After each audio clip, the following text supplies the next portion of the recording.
শেষ, আমরা তো কিছু করে খামু, সে সুযোগ আর রাখে নাই। এই স্বাধীন দেশ, এটা কি স্বাধীন দেশ? ভাই কিছু বলতে পারুম না, সব শেষ।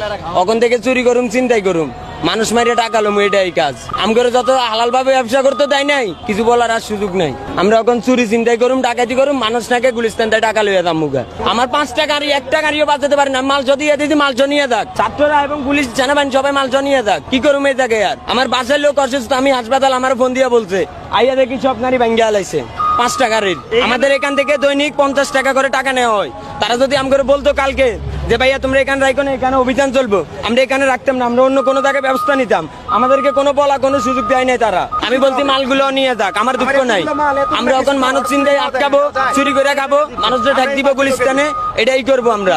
আমাদের গাড়ি রাখার সুযোগ করে দিছে, 50 টাকা করে নেয় প্রতিনিয়ত, প্রতিটা দিন। আমরা দোকান লাগাইবে না লাগাই, গাড়ি থুয়ে দিলে 50 টাকা আমাদের দিতে হয়। সব শেষ, আমরা তো কিছু করে খামু, সে সুযোগ আর রাখে নাই। এই স্বাধীন দেশ, এটা কি স্বাধীন দেশ? মানুষ একটা কিছু করার আগে মানুষের একটা সুযোগ দেওয়া প্রয়োজন। সেই সুযোগটা কি দেওয়া হয়েছে আদৌ?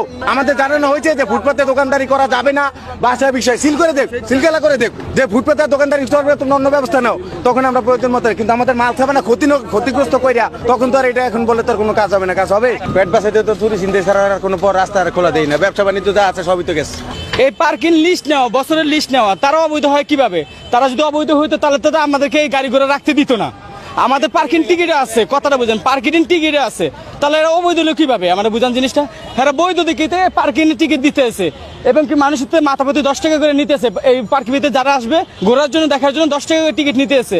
আর আমাদেরকে মাল রাখিয়ে দিকে আমাদের বাবদ, প্রতি রাত বাবদ মনে করেন 50 টাকা করে নিতেছে। তারা অবৈধ কিভাবে হয়? এরা নিতেছে যারা লিস্ট নিচ্ছে এই পার্কিং, তারা নিতেছে।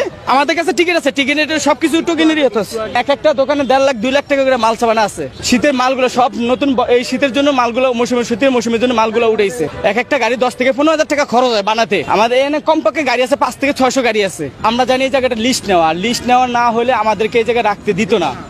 তাহলে এখানে তো কোনো প্রশ্নীয় সেনা প্রশাসন হামলা দিবে বা উচ্ছেদ করা দিয়া। কেন আমার গাড়িটা ভাঙ্গা হলো? আর আমি যে এই জায়গার মধ্যে টাকা দিয়ে রাখি, টাকাটা তো সরকারের কাছেও যাচ্ছে, কিছু না কিছু যাচ্ছে।